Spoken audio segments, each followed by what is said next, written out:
All for you, I'm down and diligent. Just know I'm down and diligent. I'm down and diligent. Ay, mama always working late. Daddy didn't work today. I got all these bills to pay, and I'm not even thinking straight. Probably twisting up a wood, trying to see what's up today. I've been engineering all my music, feeling all type of way. Drowning in my thoughts, I might get lost up in this tidal wave. Maybe I'm just tired of Seattle, I need brighter day. I get way too high, I lose my mind, I'm thinking all type of shit. Look through in your eyes, I see a star, son, your future lit. Smiling at your mama, all in love, that's my type of chick. Yo, what's the deal? What's the deal, people? You tuned into another dope episode of the Down and Diligent podcast, the D.A.D podcast. As you can see, we're in a different section of the studio, man. But my boy Desno, gonna make it today.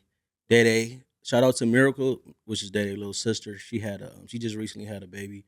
I don't know if boy or girl, but shout out to her and her family. Just got married too, so he went to go check on his niece. You know what I mean? So shout out to them. But today's episode is especially special, but they're not even here to celebrate it, bro. They're not here to celebrate it, but this is our 100th episode.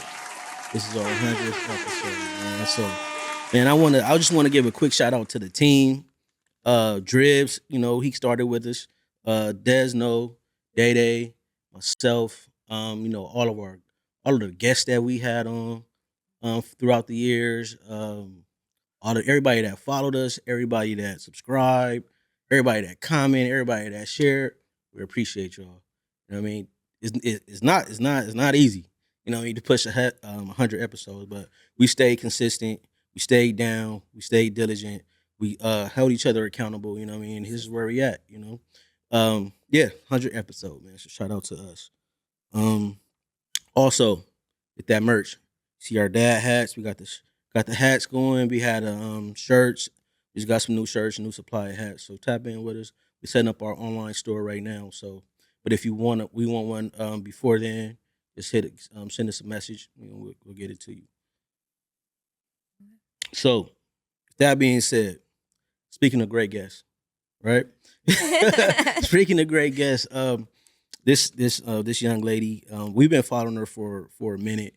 I met her. I mean, I haven't met her, but I reached out to her through a good friend of mine, which is Kia, Miss Kia. I've been knowing Kia since we were little kids. We grew up in the church together. And shout out to our old church, which is Progress Baptist Church. It's right on El Segundo in Wilmington. That was a good foundation for us all. Good community. So, you know what I mean? And, likewise, people, you get to know people through good people. So I met a young lady, and so we met her through Miss Kia, and us sitting here talking, we just found out that we related, which is crazy, right? We just found out we was related. So I want to give a shout out to Miss Brandy. Hey everybody. Thanks for coming. No, thank you for having me. It's such a blessing to be here today. Happy Sunday. Happy Sunday. Mm-hmm. Happy Sunday. So with us reaching out to you, you have a lot of stuff going on. You have businesses, you have your mother, you manage your children. Can you give us a little background about that and your role as a manager of your children? My momager hat. Momager. So I'll start by saying I'm a mom of 6. I have 6 children, 4 girls and 2 boys. Okay. And I absolutely love having a big family. Mm-hmm. But on the momager side, I do manage their careers. They do acting, they do modeling. And so that is a very big task, but it's a task that I love. I started when my teenage girls were 4, 5, and 6. Mm-hmm. And now they're 20, 19, and 17. So they've been in the industry for a while doing acting, modeling, and commercials. Wow. I know a lot of people always hit us up like, oh, I just seen Jada on, what is that one show? A Black woman sketch show. Okay. And it's like a clip of her going viral because she has this huge afro. Oh, wow. And so just things like that are cool, man, to just get hit up because we don't watch a lot of the stuff that they put on TV. We don't care to watch it. Mm-hmm. Like, we're on set filming it, so watching it, we don't care about it. Right. You know what I'm saying? I put them in the mindset of get your paper. Mm-hmm. Because when you're in that industry, sometimes all those takes are not aired or shown. Right. You know what I'm saying? Right. So it's like we're more on the business mindset. instead of the fame and the like being seen and known. We don't really care about that. Got you. Got you. You say your kids they're on Abbott Elementary. Yeah. Yeah. All 6 of them did Abbott Elementary. Oh wow. And we absolutely love Abbott, the cast, growing with the cast. Mm-hmm. We started with season 1, and then we grew all the way to season 4. Oh, wow, and that's so dope. moving into, I'm sure there'll be a season 5. Right. So we've done that. We've grown with Abbott. We absolutely love Abbott. Shout out to the entire cast and crew of Abbott Elementary because they've been so good to us. Right. Did you have any formal training like as far as like managing it, or did you do that when you were younger at all, like acting, modeling? Trippy story. So I'm at Chuck E. Cheese. My daughters are 4, 5, and 6. And we're all dressed alike in these cute little Target dresses. And at this moment, I just moved back from Virginia to LA.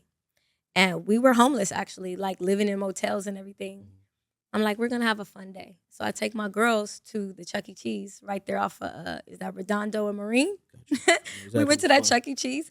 And my daughter, Brooklyn, was having a meltdown. So I pulled her to the side to chastise her. I'm like, Brooklyn, you cannot act like this in here. And a lady walks in and she goes, I've been watching you. I'm like, what you mean you've been watching me? She's like, I've been watching you and your daughters. She's like, you guys are so beautiful. Have you thought about getting them into acting? I thought it was a joke. She wanted to cast us for Super Nanny. Oh, wow. So she gave me her card. She took my information. That was like a Saturday. She called me on a Wednesday and was like, I want to have you audition with ABC, Universal. I'm like, what? We did it. We did the audition. They sent me over like a 300-page contract. Oh, wow. And I was like, I didn't feel comfortable. I didn't really understand the jargon that I was looking at. Right. And I was young. I was like 25 years old. Young mom, you know? So I passed on it. And she was like, well, if you don't want to do Super Nanny, that's okay. Here's another opportunity. And put me on to how to get in the industry. Oh, wow. That's what's up. So What's just up. another blessing, you feel me? Blessing. Like, God stay blessing me. So Right. So, can you tell us, tell the people about your background, like where you from? Okay. So I am originally from Carson. That's where I started. You feel me? But then I moved to the South Bay. So like Lawndale, Redondo, I lived in that area. Went to school over there in that area. And then from there, when my grandfather passed away, my grandmother lost our house. So we had to move over there to 63rd and 8th Ave. Okay. So then I was over there on the I know west exactly side. what you're talking about. Yeah. So then I spent some time over there, and that's where I met like a lot of my friends that are into business. I don't know if you're familiar with like Synergy Candles. Okay. Shantae, shout out to her. Shout Her out to businesses. Yeah. Wow. She was a really good friend of mine growing up and helped me get acclimated with the area. Because coming from the South Bay to over there, that was something different. It's different. It's It's different. Being over there from anywhere, really just being over there, Yeah. it's a different environment over there. I stayed on 60th and 10th Avenue for a little while with my granddad, and it's different over It's there. different. That's what's up. That's what's up. But I know a lot of people in LA. I love my city. That's why I do my hikes as a give back to my cities. Okay. All the cities in LA, you know? Right. So we know that you wear many hats. Like, what are some of the businesses endeavors that you're a part of? Okay, so I have my own business. It's a metaphysical business, and it's called New Age Namaste. A lot of people might be familiar with it. Order spiritual products, crystals and sage, Palo Santo, incense. That's what I sell out of that store.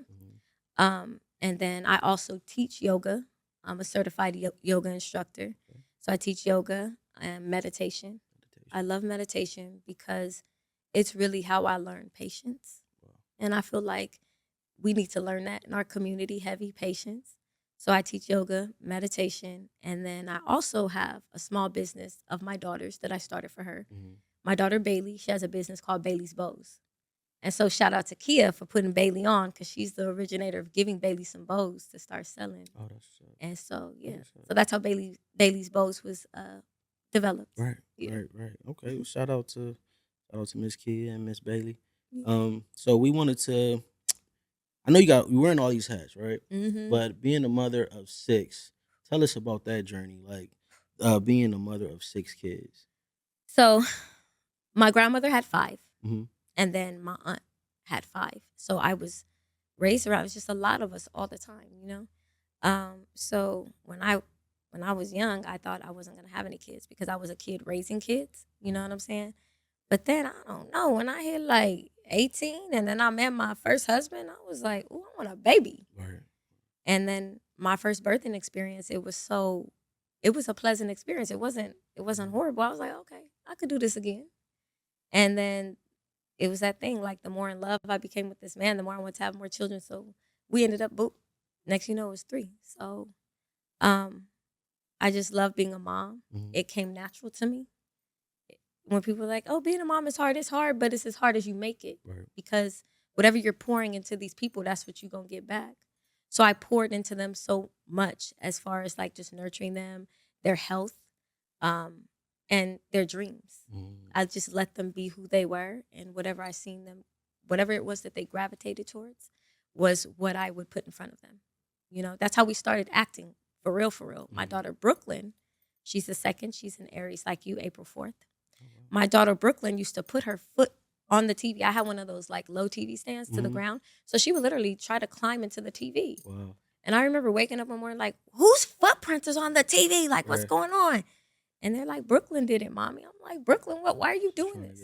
She said, I want to be in the TV. I want to be on TV. I'm like, all right, bet. So after that, shortly after that, manifesting that opportunity in Chuck E. Cheese, it came. Happened. Yeah. That's dope. That's dope, man.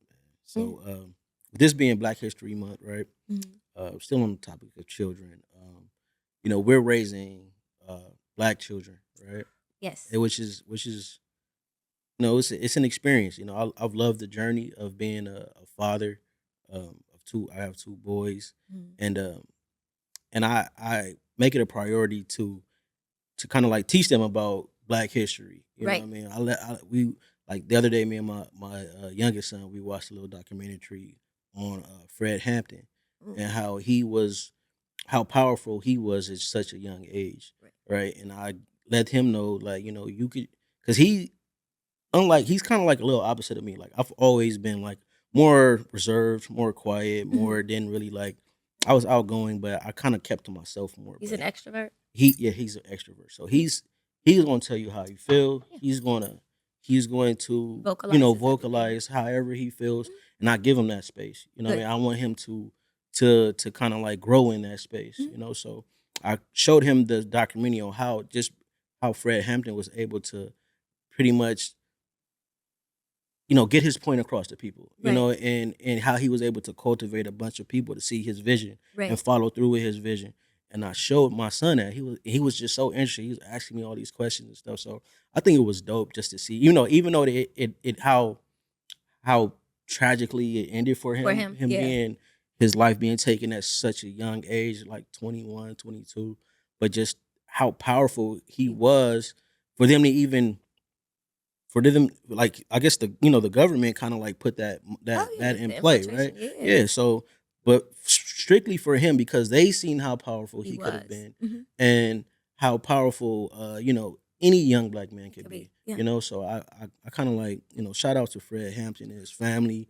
You know what I mean? But I said that to say, man, like, how's that experience been for you, just raising like Black kids?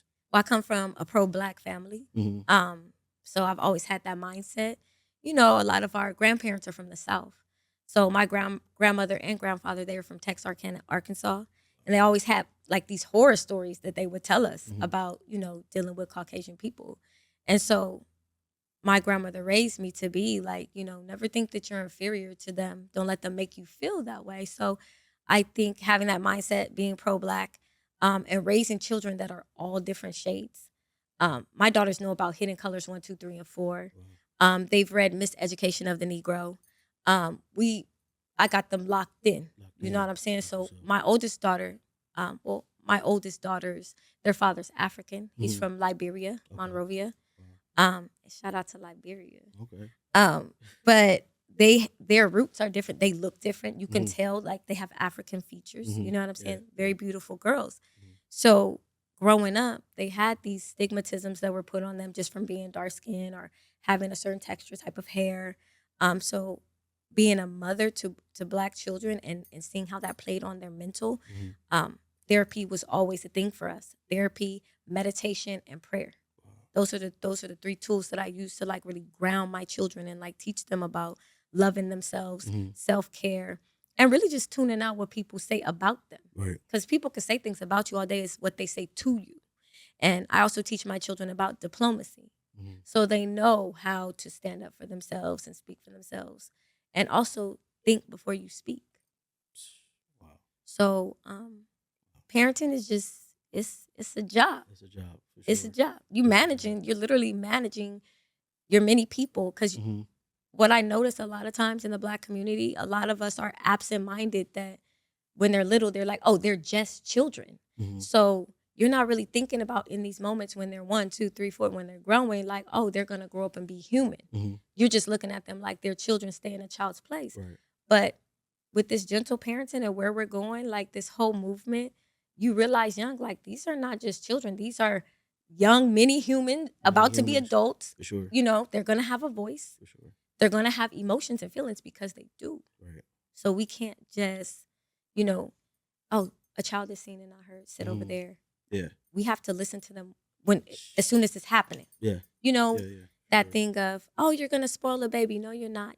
You're tending to that child. Mhm. There's some type of frustration, anger. There's something that this emotion that this child feels that you need to nurture. For sure. Yeah. For sure. I've been researching your page, and I've seen a lot about you mentioned like self-worth, Mhm. right? And I wanted to know, and you kind of like you just touched on that though. That was my next question, was like, how do you instill like um improving your kids' self-esteem, or how can somebody that's listening kind of like improve their kids' self-esteem, or even just um them being able to recognize their worth, you know. Okay. So I'll start by saying affirmations, Mhm. because whatever you're programming into the subconscious mind will stick. Mhm. So I like to turn on like white noise while they're sleeping, but more so like affirmations to program their mind. So I asked my 7-year-old daughter, like, tell me about Bailey. And she'll be like, she's so smart, she's so kind, she's so loving, she's so beautiful, she's so intelligent. And I'm like, where do you keep that? She like, in my heart. So you have to tell them these things because sometimes they're gonna need that reminder. And that reminder can't always come from me. We're not always there. But if it's in the subconscious mind, that's the mind that they're gonna hear. That's their highest self telling them. You know, so affirmations are big. Build those affirmations in those babies. They need them. It's self-reassuring. Right. And it really lets them know what their worth is. Like, I'm smart, I'm kind, I'm loving, I'm intelligent. I don't have to put up with somebody that's going to treat me that I'm anything other. Right. So Right. I think that's super important because a lot of people don't find their self worth until they're older. yeah, You know what I mean? And then they've been through, they've been trying to find their validation or their worth in other people. other people. Right. So, if you could find that at an earlier age, you could save. I mean, or if a child could find that in an earlier, it could save so much potential trauma, Trauma. damage that they'll feel or they'll experience just because like through the process. If they go in knowing, I'm worth this, and I'm not selling them for this, Yeah.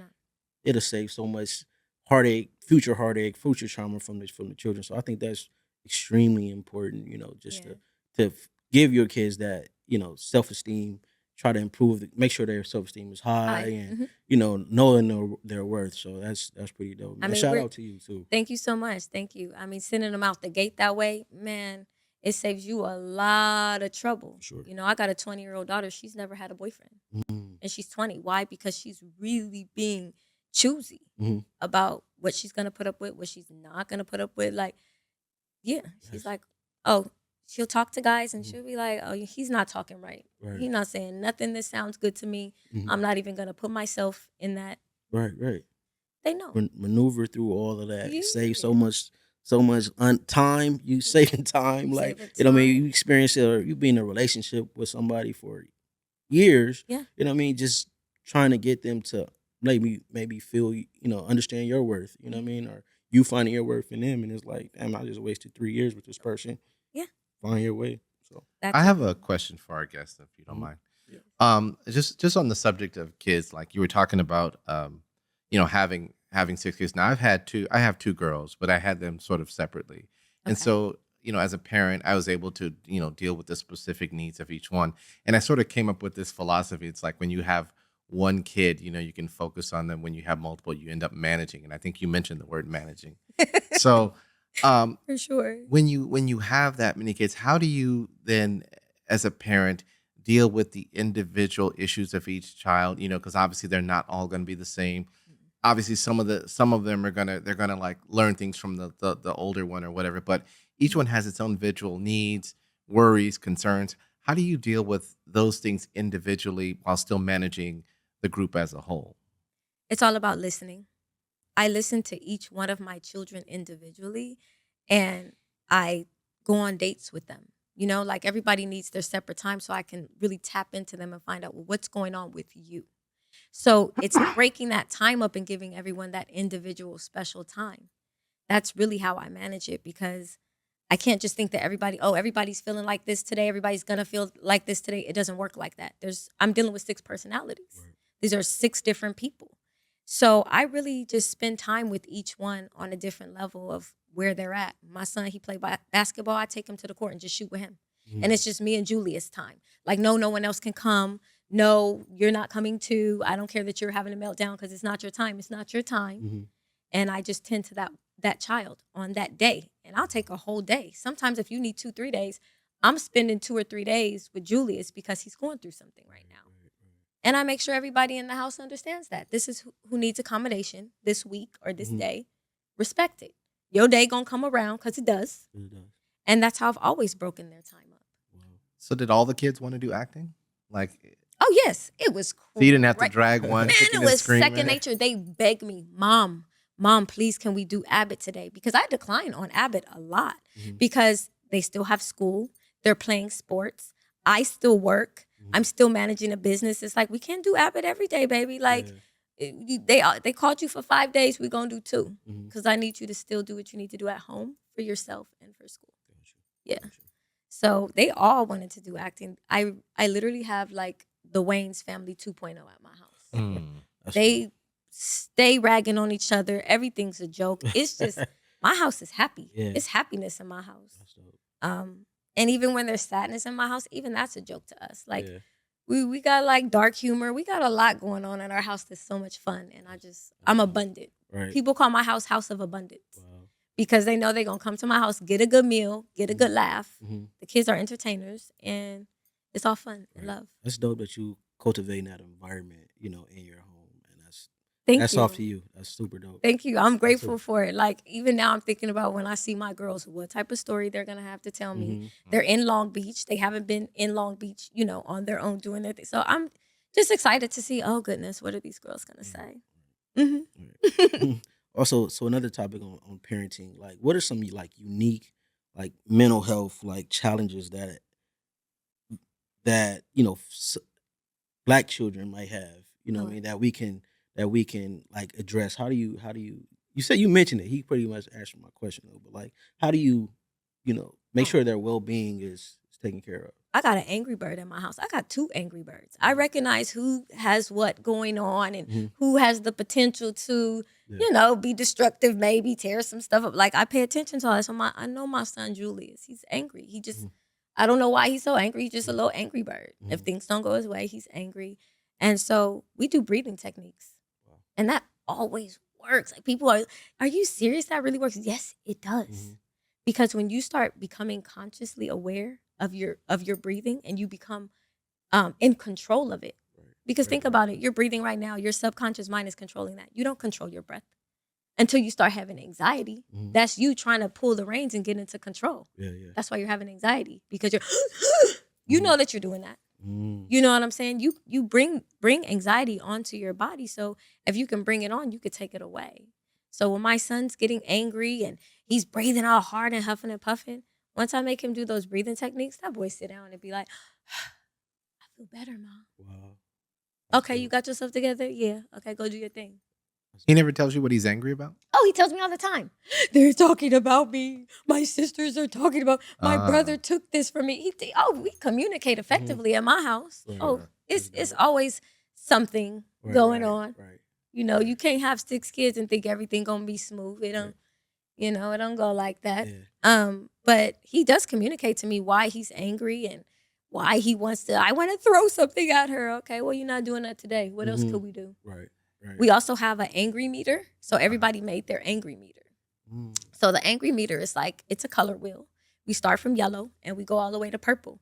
Purple means you're like your crown chakra. You're exceptionally happy, like you're having a great day. But yellow means like you may be going through something, like you're not very happy. So I'll have them some days, like be a Wednesday. Go check your angry meter. Let me go see like how you feeling today. And I see who feels what on the angry meter. All right, what do we have to do to like make you happy? Right. What can we do to get you to the purple? How can I get you out of the yellow and get you to the purple? Oh, well, I want a coconut or something crazy. It's like, that's Coconut. all. Yeah, my kids love fresh coconuts and they're so expensive, but that's what they like. It's like a treat for them. You know, whatever we put in front of our children, I promise you, that's what you're going to get back. That first 7 years is like what you're pouring into them. Yeah. It's a program. I always say, oh, you're still in the programming stage. Because when your child is having a tantrum, you got to get control of that. You in the programming stage. Right. That first 7 years is important. Right. That's all development and building. So I built them to where health is wealth. Right. That's first things first. What you're putting in your body is number one. Then your mental health. Ask myself, what are you reading? What are you reading right now? Everybody has to be reading something in my house. What are you reading? Okay. That those are the building blocks, man. Those are the things. So even punishment, I make reading as a punishment. Oh, you're going through something? Here, go read this book. Right. I wanted to ask you about that too. Like, what is your thoughts on, like, you know, we're in this gentle parenting phase, and or is it, you know, let's get it on. Like, you're getting a whooping. You know, what's your thoughts on that? Man, my oldest 3 tell me all the time, Mom, why don't you whoop these ones? Like, you whooped us. Why they're not getting a whooping? Like, it's different. Because I can see, it's not so much trauma, but I can see the behaviors in the ones that I whooped versus the one I didn't whoop. Like these last 3, so they're 7, 9, and 11. Okay. And I feel like they communicate so much more effectively than my older ones did as small children. So I just feel like it's easier to gentle parent these ones. And I don't know if it has something to do with like the programming, being on iPads, being on phones early, just being exposed to different things. But they're different. Right. And it seems like they're a little bit easier to communicate with. So I feel like you got to do what suits you. I mean, I've seen kids where I'm like, I probably would have whooped him. Or I probably would have whooped her ass. I would have took my bare hand and gave her a real whooping. Right. You feel me? Like, but then there's certain kids that are so advanced to where my daughter, I can tell her, you know what? You really hurt my feelings. I cannot believe you behave that way. And instantly she just, I'm so sorry, Mommy. But we have that connection. You know what I'm saying? To where she knows that I have feelings too. So respect my feelings because I'm always respecting yours. Right.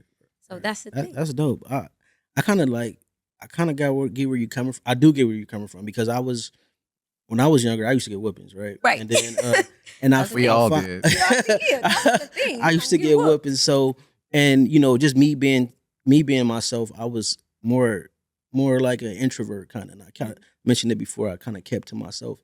But me allowing my kid, my kids probably got my older son probably got like 2 or 3 whippings in his whole life. His whole little life. My youngest only got 1 so far. But they, like, to touch on what you're saying, they are very great communicators. Like, they could tell me why they did what they did. Like, I'm on, like, you know, how they're feeling about certain stuff, and I'm like, whoa, you know, he's really expressing himself rather than, you know, go in the room, go close the door, you know what I mean? Acting out, all that extra crying or like tantrums. I'm telling you, these new children, they're very advanced. They're emotionally intelligent. And when you think about it, the era that we've entered of like emotional intelligence and gentle parenting, all of that came from them. Right. You know, we learned that from them.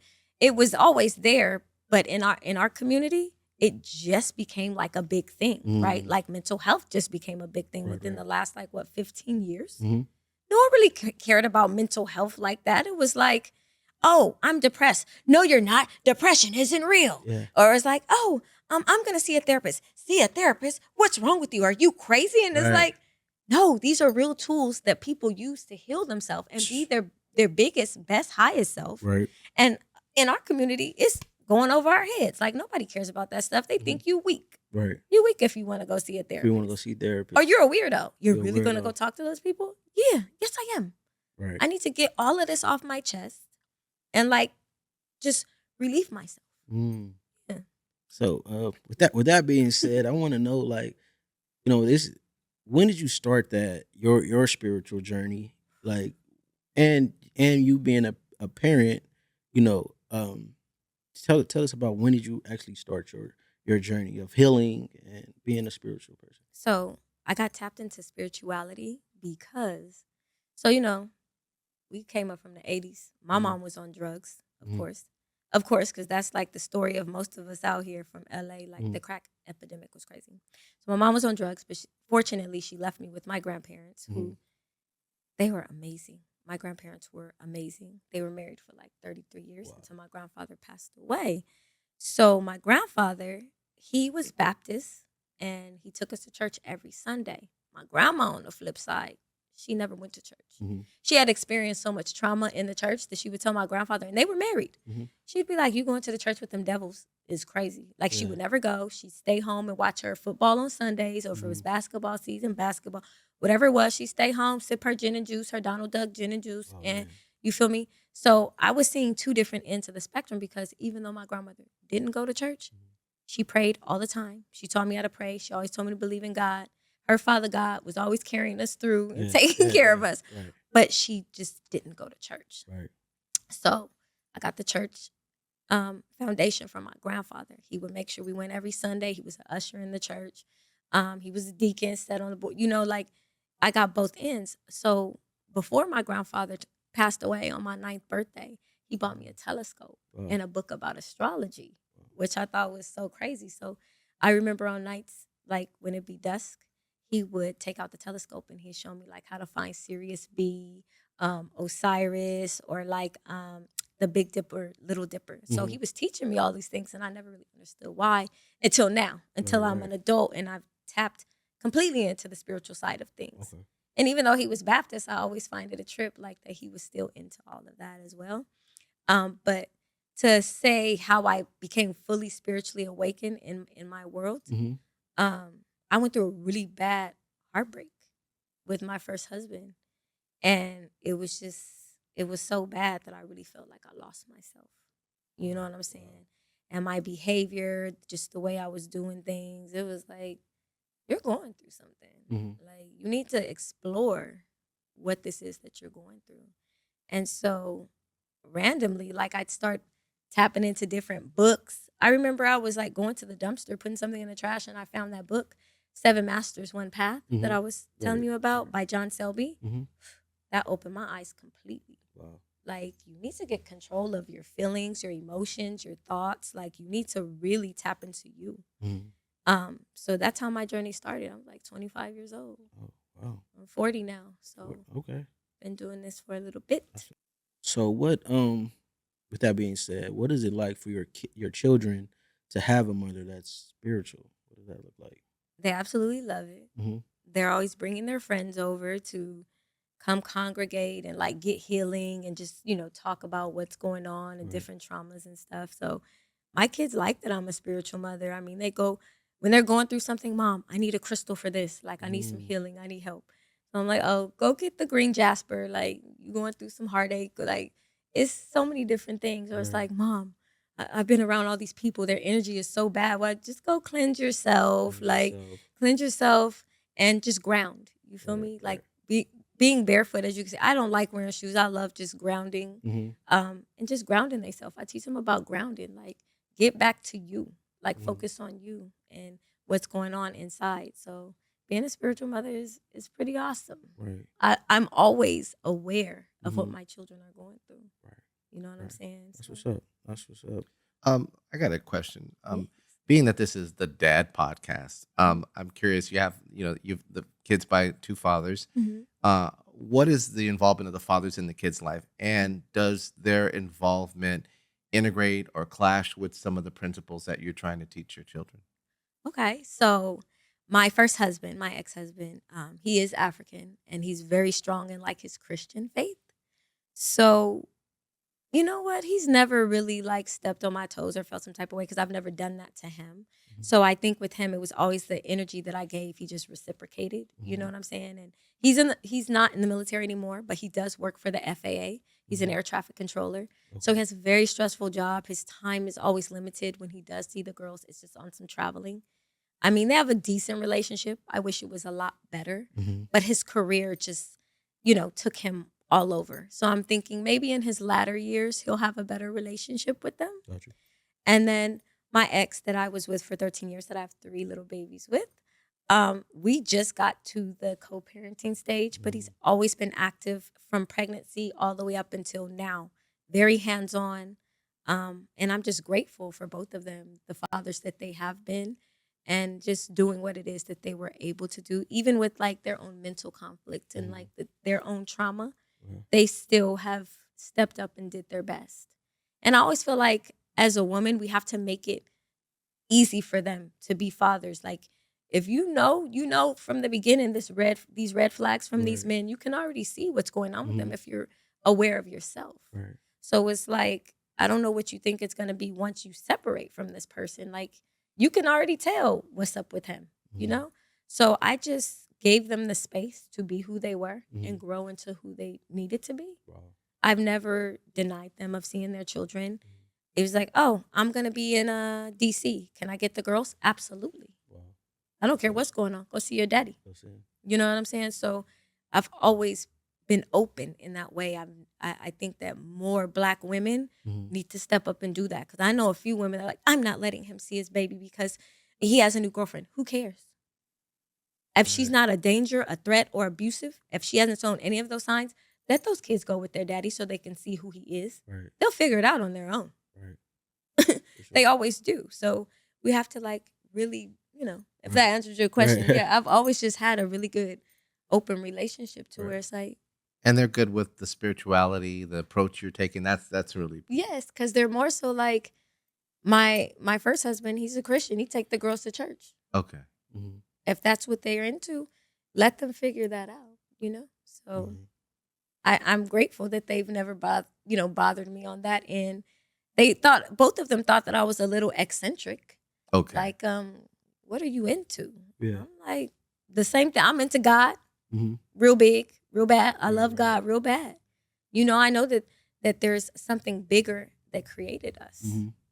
Look at how magnificent we are, how magical we are. Like, there's no way that there's nothing. You know what I'm saying? So my spiritual approach is show gratitude to any and everything that's of nature, that's of God. Right. What is healthy? Because I know a lot of people do go through that, like, that process. And I know sometimes, most of the time, like the beginning of it is kind of tough as far as co-parenting. What does a healthy co-parenting situation look like? For me, I feel like it looks like two people that can get along in front of the children, that can discuss raising them, food, what are they eating, how are we approaching these doctor's visits, and just health and wellness. Like healthy is really discussing how are we pouring into this child. Right. Like that should be first things first, and then also showing the children like we can be cool. We gonna show up to the games together. We gonna break down on snacks, who's doing what. Like it's supposed to show them we can be friends. Right. I feel like that should be, if you were friends before, you should be friends after. And even I feel like even stronger because my co-parenting relationship, it started rocky. I'm talking about I thought we were going to end up on one of those crime shows. Like, Snap. I'm like, we started as friends. Like, Yeah. I want to keep the friendship for our children, Right. And it was on the flip side. Like, he was more so the bitter BM, where he was doing things. You're trying to hurt me. Yeah. Why? And I think the more I kept expressing to him, like, hey, we were friends first. Like, we should work on our friendship. Right. The more I'm like, see, aren't the kids happier when they see that we're friends? Right. And they are. And my children tell me, we never want you to get back with our dad, but we're so happy that you guys are friends. Right. And that's so similar to my story as far as my oldest son. Me and his mom, we broke up. We started off as friends, right? Okay. And so same thing, it was rocky at first, but we kind of like, we learned rather quickly that our sons, our son is priority. That's right. His well being is our best interest. So Mental health and all that. our personal bicker, we keep that away from him. Yes. We learned that at like 23, 24 years old, and now we got back to that, us just being friends. Friends, Like, yeah. just strictly friends, and we have a great co-parenting relationship. We ask each other for advice on certain things, and Yeah. I think it's just a beautiful situation for him to see. And he's like, I've never even discussed like, oh, what would it be? He like, I don't know what it would be like for y'all to be together, but I like it the way it is. Right. That's what I'm telling Right. you, because these new kids, they're so emotionally intelligent Mhm. that they see it. They're Yeah. like, oh no, that's Right. not going to be healthy. Right. My 9-year-old son told me, he's like, Mom, I never want you to get back with Mhm. my dad. And I'm just looking like, oh my God. Most kids are like, I want my mom and my dad back Right. together. These new kids, they're like, no, that's not healthy for you. Mhm. Don't do it. And it's a trip, but it's a blessing to see how intelligent they are, Mhm. how mature they are. Right. Like, it's not being forced on them. It's age appropriate. And we Mhm. also allow them to express themselves, you Right, know? You right. know, these new children, they have to have that floor. And as long as we teach them the diplomacy, like, not it's how you say it. Right. Because you can say whatever you need to say. That's how you say it. Delivery is everything. Delivery, And so as sure. long as they know that, they're gonna tell us the truth. Right. So I want to transition, into some of the many hats you are wearing. What? I want to know about like like meditation and yoga, and how it benefits you, or how can it benefit someone out there. Meditation is a huge benefit. I promise you. If you Mhm. learn how to meditate, we're in a society where people always have to have noise and things going on around them. Mhm. And I remember being like 27 and telling one of my homegirls, like, oh, I'm about to go to the movies. She was like, well, who? You got a date? I'm like, by myself. She's like, you're a weirdo. Mhm. Like, you're going to the movies by yourself? Yes, I am. You going to eat by yourself? Yes, I am. That's weird. No, it's not weird. Mhm. Meditation taught me how to just be by myself, and that it is okay to be by myself, Right. and to listen to your thoughts. Everybody's on autopilot from the time you wake up. You're thinking about, what am I about to eat for breakfast? Am I about to go to the gym? Now I got to go to work. Oh, I got to drop the kids off at school. I got to make sure, you're thinking of all these things. Meditation is how you sit with yourself Mhm. and sift through your thoughts and really organize and figure out, what is it that I'm doing, instead of just moving on autopilot. I'm consciously aware of self. So meditation is what I use to be consciously aware of self. We make rash decisions every day. You going to Starbucks 3, 4, 5 times a day, that's a rash decision, all because you're on autopilot thinking, oh, I need more energy. I need more energy. If you stopped and you were quiet and sat with yourself, you could actually, through breath awareness, recharge yourself. I'll do a 10-minute meditation, and be charged up like I just had a nap. Yeah. So the more you meditate, it's good for your lungs. It gives oxygen to your blood. Mm. And it's just like one of those things, like, it's endorphins that release from your brain when you're meditating. You need to do it. You do. I think we all need to meditate. Let's talk about the basics of meditation, because I can tell you, when I've tried it, I fall asleep every time. Oh, that's a good thing then. Right? That means you have next level of peace. Yeah. So is it always a situation where you're like in a quiet room, in a quiet space? Because I also find that if I'm driving someplace, That's meditation. I can sort of zone out, That's and you're meditation. thinking about things and you're still doing that. Mhm. So that's meditation. That's a as form well. of meditation. People that Okay. rock out to music, that's a form of meditation. Whatever gives you peace is actually meditation. Okay. I'll say that. Okay. As long as you're alone and you're by yourself and you're sitting quietly, that's meditation. I mean, not quietly, but just in a space where you can quiet your thoughts. Right. That's meditation. Because we're always thinking of things. Stop the mind and just be present. So when you're driving and you're zoning out, you're actually present into what you're doing. Yeah. That's your meditation. That's your zone. Like, you got to find your zone and what brings you peace. Okay. I prefer quiet meditation because I like to fall asleep like you. Mm. Those naps be the best. And Meditation naps. what? That's like the best sleep I ever get. Even if it's short lived, it's always really good. Yeah. And I can assume like it's similar with yoga. Yoga, yeah, because with yoga you have to be intentional about your movements and breathing.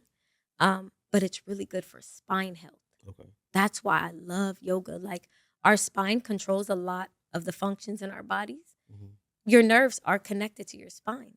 So I used to work for a chiropractor when I was in college, Dr. Bradish, rest in peace. He was like one of the dopest chiropractors I ever met. And he sent me to seminars to learn about spine health. Mhm. And so it was a trip seeing how like all these nerves are connected to our bodily functions.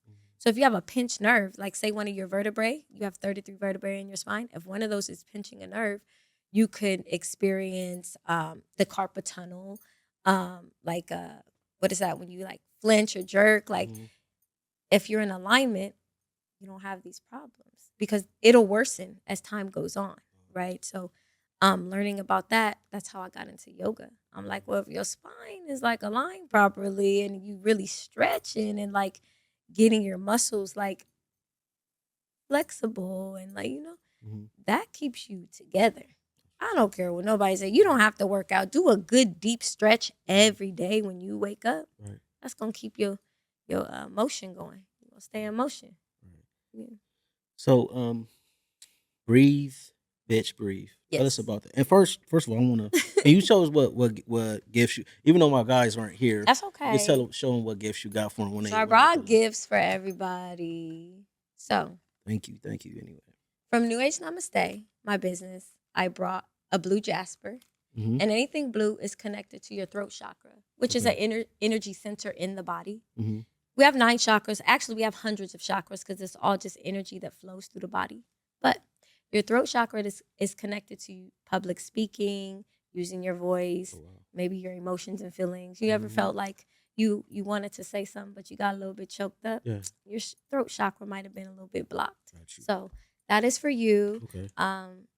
Just to carry with Appreciate you. that. You feeling a little bit, what's the word you told me? Introverted? Yeah. Feeling a little introverted, carry that with you. It might help you come out of that shell. Mm-hmm. And then I also brought you one of my mugs from my business, Breathe Bitch Breathe. Breathe, bitch, I mean, breathe. I'm sorry, my book. I'm dropping a book in December. Breathe Bitch Breathe is the book. I've been working on this book for like 11 years. Oh wow. A friend of mine, he's an ex-Black Panther. His name is Harmon Outlaw.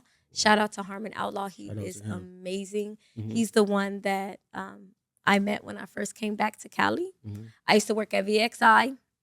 Y'all remember Girls Gone Wild back in the day, the call center? I used to work there. Oh. And that's where I met Harmon Outlaw. Wait, Girls Gone Wild had a call center? Yeah, there was a call center. You didn't know about the Girls Gone Wild right there on Wilshire? No. Oh, it was a big thing where people would call and order the DVDs.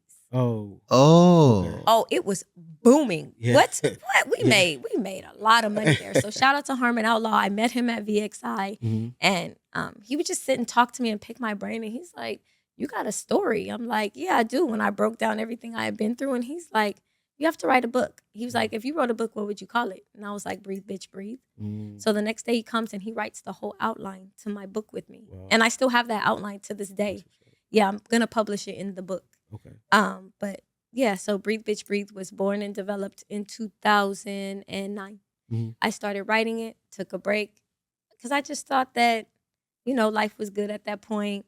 Got into a relationship. Mm-hmm. Like maybe I won't publish that book. And then Harmon pops up again. Wow. He did my daughter's first headshots. He's a photographer as well. So he did my daughter's first headshots, all 3 of them. And he's like, "What's up with the book?" And I'm like, "You right." So I went, so Got back to it. divinely guided, man. God is so good, always putting me back on my path. So 12/19, we're gonna drop the book, Breathe Bitch Breathe. I've been selling merch. I have shirts and mugs. Okay. Yeah, because I'm a big tea drinker, so mugs is like a thing. So Thank you. We appreciate that. no And worries. and what do you mean by breathe, bitch, breathe? What does that mean? Ooh, child. You know how women, we're emotional because we are on the emotional side of things. And then men, you guys are the masculine.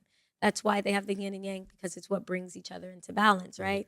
So women, because we're emotional creatures, sometimes we're on autopilot when we're doing things. We're not aware of our actions, our emotions, our tongue, especially. You know what I'm saying? So I used to use this mantra when I would be going through something and I really want to just crash out.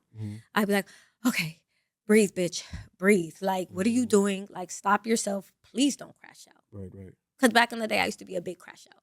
So I had to really just help myself through breathing, through breath awareness, stop myself from doing certain things. You know what I'm saying? So that was my mantra. That's why when Harmon asked, if you wrote a book, what would you call it? Mm-hmm.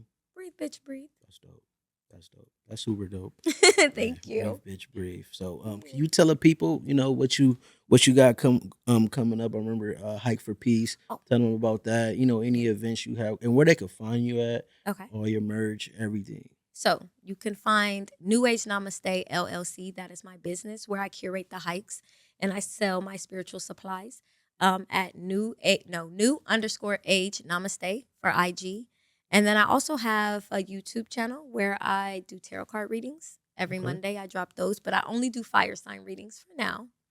And then you can find me at The Healer, Only One Real B on IG. And I do yoga videos, just stretches that you guys can do at home to help you be intentional with your breathing and just consciously aware of self. And then I'm dropping the book 12/19/2025, Breathe Bitch Breathe. That will be available. Right. What else I got? Hike for Peace. Hike for Peace. Thank you. Mm-hmm. Hike for Peace. That's coming up. I do it every year as a New Year. I kick off my hikes with a New Year's hike. Okay. I don't celebrate the New Year in January because it's still winter. Everything's dead. Nothing's really popping. Mm-hmm. I wait until spring. So the first day of spring is March 20th. I'm going to do the hike this year on March 22nd. March 22nd. Yeah. So we're going to hike up the trail, meditation, yoga, food. My daughter, Sia, she's a chef. She's in culinary school right now, but she's been cooking since she was 8. Oh, wow. And she cooked better than a lot of grown women that I know. Okay. Yeah. Okay. So she does the food. She sells food. And she also does juices, fresh squeezed juices. And the flavors are like crazy. Last year she did passion fruit. I think it was passion fruit parsley or something. It was like a herb mixed with a fruit, and it was yummy. Wow. So she does the meals according to whatever chakra we're working on. So I change the chakra every year. Okay. This year we're doing heart chakra. The color is green. It's associated with like jasmine, oregano, green things. Okay. So how can people join the hike? it's absolutely free. Follow me on IG for all the details. Gotcha. And just meet us there. The only thing that's not free is the parking. Where's this it year at? because Where's it's it at at? Kenneth Hahn Park. Okay. So we're doing it this year at Kenneth Hahn Park. Parking is not free, but all of my services are free. And then we're going to do a raffle this year. I got 2 dope businesses, Black-owned businesses. When I do my hikes, I do gear towards bringing in Black-owned businesses. Okay. So this year I'm going to do Ebony Noir Beauty. Mm-hmm. She got some skincare products that are amazing. Okay. She has products for men as well. So you guys need to tap in with Ebony Noir Beauty. You can find her through my IG page. And then we're also getting items from Synergy Candles. Wow. Okay. Yeah. So that those things will be a part of the raffle, which is going to be dope. And yeah, come out. That's what's up. Come vibe with my tribe. Sure. I think we gonna make it up there. I'm gonna make sure the desk we gonna pull up. Man, They and coming it's through. so crazy. Men never show up. Yeah. It's like a rare occurrence. I have like 3 guys that come every year, and this is my 5th year. Wow. But I remember this one year, this one guy, he walked up barefoot with a dog and was like, "Hey, can I join?" And I was like, "Yeah." Come to find out, he's like a real big spiritualist in the game. Okay. Like I went to his page, he had like 100,000 followers. Wow, Like okay. he was so dope. I'm like, this guy's walking around barefoot in LA with a dog. All right, bet. Wow. But yeah, he was really dope. And he was like the only male at that point that would come out to the through. hikes. Yeah, I'm like, it's not just for women. Right. What do you think turns the men off? It's not the hike. Is it the healing circle, the yoga? What do you Yeah, I think? think it's the yoga. Because Uh-huh. once we get into that downward dog or we start doing cat cow, I know don't no man want to do no cat cow. So I try to stay away from doing those poses that make you feel too feminine. Mm-hmm. But it's like, even if you don't want to do that, you don't have to. Just come get the energy. Right. Like, let's just share energy amongst each other and just spread love. You Right. feel me? Like, you know, That's what's up, man.